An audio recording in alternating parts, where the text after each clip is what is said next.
Hello, thank you. I'm going to be talking today about things lost and things discovered. I'll also be talking about demystifying the creative process. To start, I have to begin with a little background story and a question. How many of you have suffered one great loss or another in your lives? Okay, it's a room full. Well, we are told that we're not defined by the loss, but we're defined by how we respond to it. And that holds true for also things that happen to us that are good. It's not the events that happen to us, but it's about how we respond to those events. I am recovering from what they call a post-concussive condition. I had 9 concussions, which is a few too many in my life. I think after the age of 10, you're only supposed to have 3, and people have to collect something, so why not collect concussions? But with concussions, when you recover from it, they call it post-concussive disorder, and many of the boys that are girls and girls that are coming back from overseas are suffering from something similar called post-concussive disorder, which we're just beginning to find out about. Mine happened in 2008. I was hit by an 18-wheel truck that decided to park in the back seat of my car, a bad parking spot. And when I came out of the accident, about a week later, I lost a lot of things. One of the things I lost was my ability to talk and my ability to remember who I was, which may have been a good thing. I was told I'm much nicer now since the accident. I'm not sure how to take that from my best friends. Also, I lost a superpower. When I was a little child, I started drawing, and I started studying art at the age of 9 and was formally trained and could literally draw anything both in my head and in front of me. And after the accident, my hand would just go like this. My doctor also told me that I would never get my higher words back, which was upsetting as a professor, and that it would take 10 years before I could teach or recover. And I said, I'll start tomorrow teaching. The university that I taught at allowed me to teach one course. My students were really lovely in letting me come in. But in order to do that, I had to learn how to talk again, and I wasn't really sure what to do because they were going to wait 6 months before giving me speech therapy. They like your brain to settle. One night before going to bed, I had a sudden little flash of an idea, a little Eureka moment, which I'll talk about those in a second. I thought of reading the New York Times newspaper, listening to the audio edition of it, and recording myself and watching myself over and over to retrain myself to talk. And I did that, and to my girlfriend's dismay, over and over and over and over, one word at a time, one sentence at a time, until I could talk. And by the time I went to speech therapy, they said, "You're doing quite well. What'd you do?" And I told them, and they said, "Well, how did you figure that out?" I said, "I don't know. I just came up with this idea." And I want to talk to you about that process of coming up with ideas. Before the accident, people used to ask me if I was an artist, and I thought being called an artist was pretentious. And I used to say, "No, I'm a painter," as if that has any less pretension. And I thought that because I was defining myself as a painter, I wasn't attaching my creative process in the same way, which I thought was this thing that came from this mysterious place. And I thought that by not being an artist and just being a painter, it was more like a blue-collar worker somehow, and my creative process was more like that. But I didn't really understand it, and I began to study it and investigate it a little bit, and oddly, the things that came back to me in memory after the accident were things from way before the accident.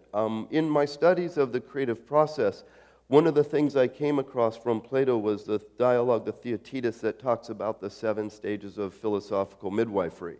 And in early 1990s, I met Murray Gell-Mann, a Nobel laureate physicist who was doing research in creativity at the Institute, and they discovered 7 processes in creativity too, and I'm going to share those with you. The 5th stage of the creative process, which I'll talk to them out of order, but since the brain injury, I can't really count, so it's okay.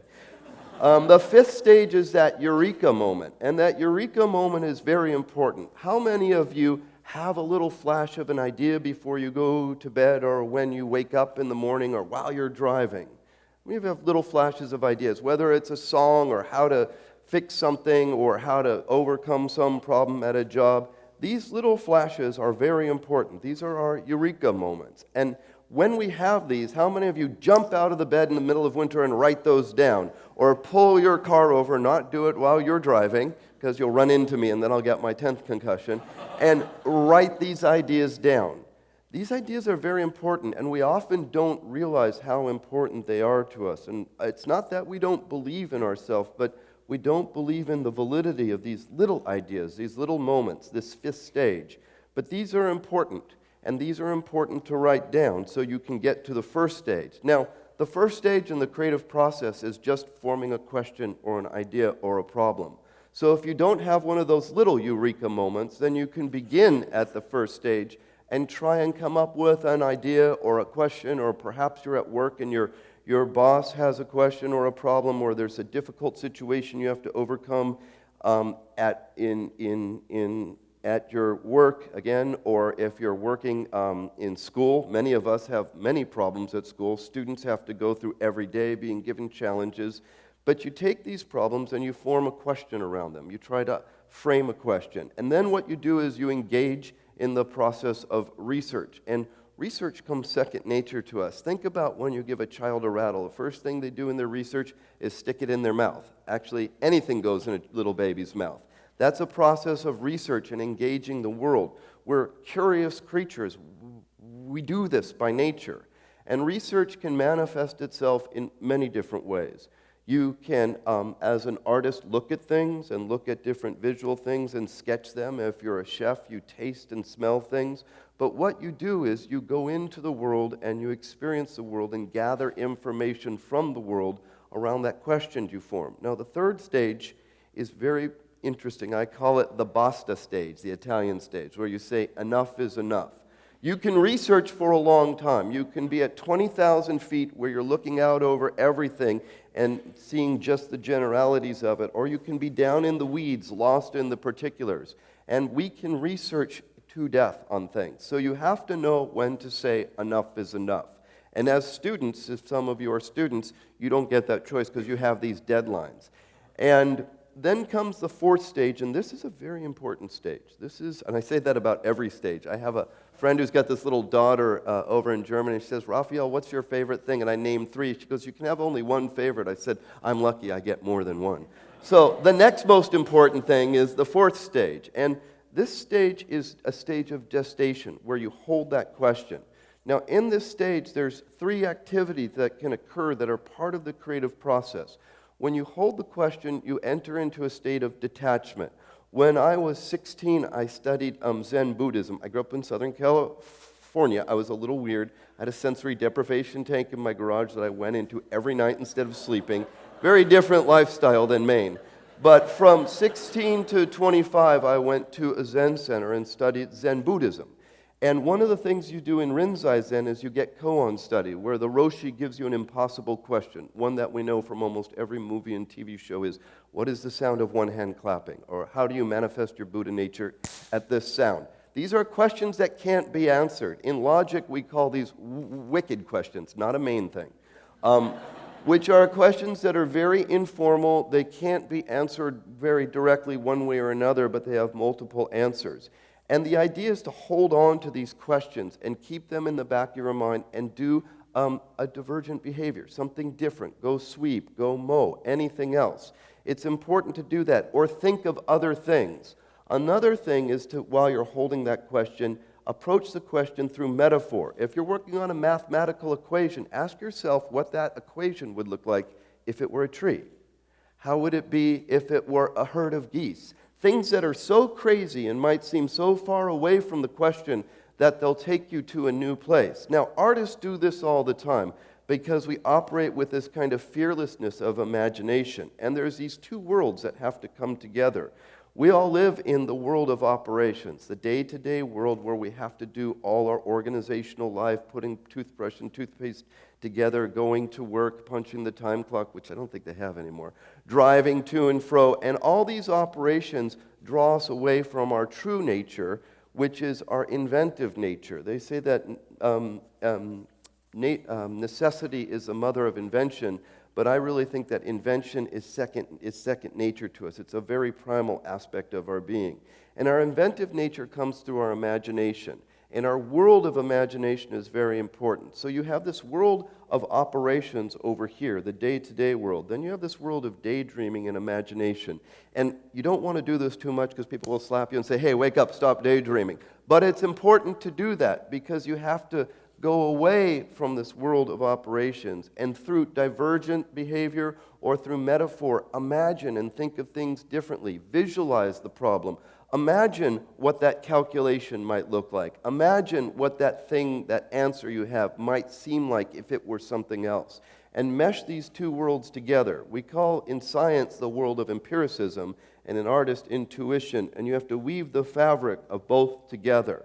And in doing so, you can get to, again, the most important stage, the fifth stage, the Eureka moment, the big Eureka, where you get the idea again, but now you have an answer to it. And then comes the 6 stages where a lot of people fail, and that's the process of making. When challenged with having a good idea and bringing it into being or birth, actually making it is very difficult for us because we're afraid of failure. We're afraid that it won't look good. We're afraid that people won't like it or us, and you have to operate without fear. You have to accept that you might fail, and in fact, failure might actually be good. I tell my students, I'd rather have eloquent failure than boring success. And this failure is really important, or this success that you have. But if you don't know how to make the thing, let's say you've imagined a new process for renewable energy, but you're like me, you're just a dumb painter. Well, then you get people around you that can help you make that thing. Or if you can't find them, you write it down, you describe it in detail. So eventually, you can either patent the idea, which is always a good thing, or you can find the people who can help you bring that idea into being. But it's important to remember that we have to bring these ideas out.